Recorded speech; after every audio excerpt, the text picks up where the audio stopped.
Hi there and welcome to my channel. Today's project is for Citrus 2S Kids and it is time for the new 3 to Inspire challenge for this week.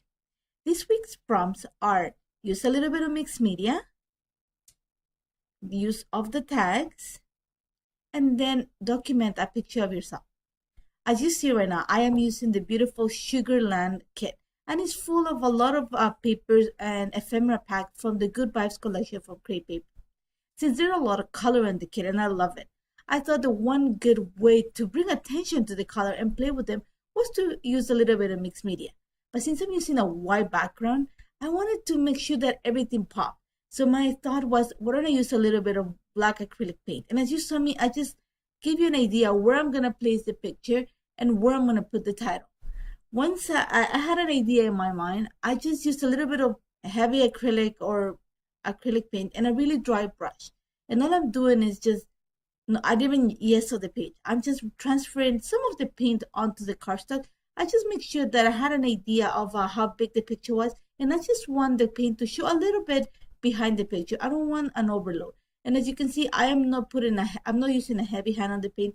I'm just, like I said before, I'm using a dry brush and I'm just stretching think of it as a square. The only thing I'm trying to make sure is that you see the paintbrush marks at the edges of the square, and I'm doing the same at the bottom. I'm just doing a small rectangular because I had this idea that I want to put my title at the bottom.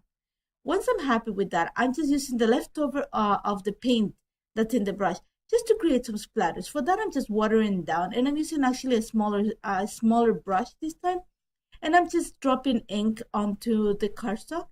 And my idea was to create some sort of splatters that connect the two paint areas, if that's what you call it.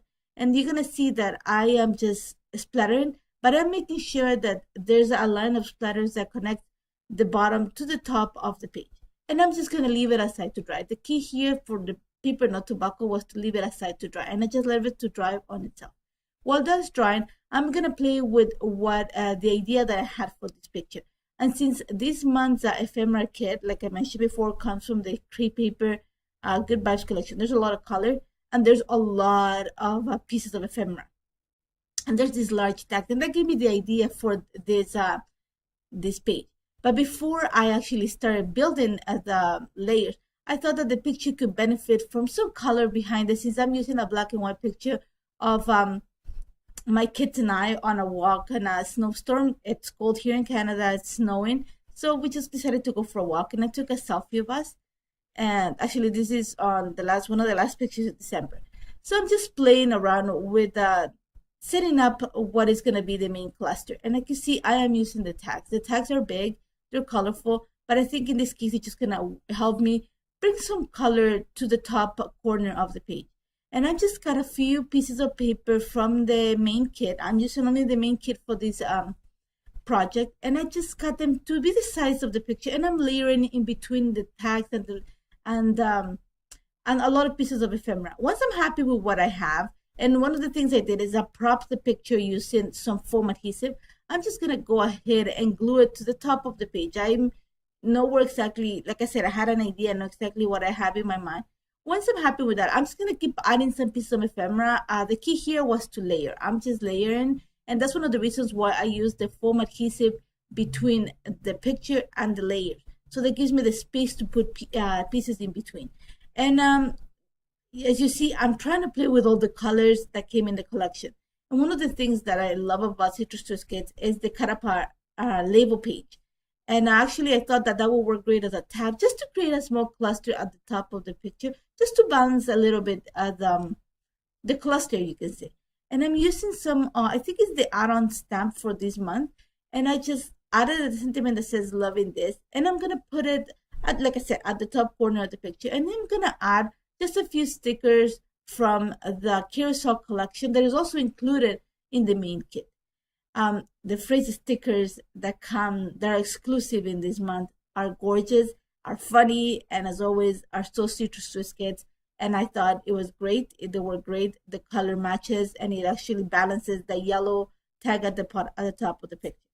Not to create the bottom cluster, and that's where my title is gonna go. And like I mentioned before, there's a lot of ephemera on this month's kit. So I just started playing with some of the ephemera, the large board stickers, and I decided that I wanted to make my title something happy weekend vibes, and it all was created from the ephemera pack and the sticker sheet. And all I did was cut one of the big tags because it was extremely large. I just cut one of the pieces of ephemera, and then I'm just layering smaller pieces to create my title. Once I'm happy with that, I wanted to bring a little bit of that cork color that you see on the top tag. So I'm just playing with some of the stars that came in the ephemera pack, and I'm placing them in the clusters that I created around the page. I just think that the repetition of this element will complete my visual triangle and actually, complete the page. After that, I'm just gonna draw some lines to create my journal and also add a few sentiments using the stamp. This month's stamps are great, and honestly, they're probably some of my favorite. They're so versatile. I think I'll use them throughout the entire year, and so check them out. They're actually very nice. And like I mentioned before, all I'm doing right now is drawing some lines to add my journal. And I'm just talking about the fact that we went for a walk. It was my daughter's birthday, and it was snowing. And when it snows here in Toronto, it's beautiful. So after that, I just added, like I mentioned before, some sentiments, and that's about it. Actually, one thing that I did is I added some gold splatters because there was a little bit of gold in some of the stickers, and I think the page will benefit from some shine. And that's about it, guys. I really like how this came together. It came together literally in less than 40 minutes, and all it took that much time was because I wanted the paint to dry completely, and I love it. And it's so simple. And I hope you join us in this week's At Read to Inspire. Remember, the prompts are using some mixed media, using the tags, and also documenting a picture of yourself. Remember, you can always contact me if you have any questions. Don't forget to check Citrus Twist Kits for this month's kit and all the add-ons. Take care, guys. Bye-bye.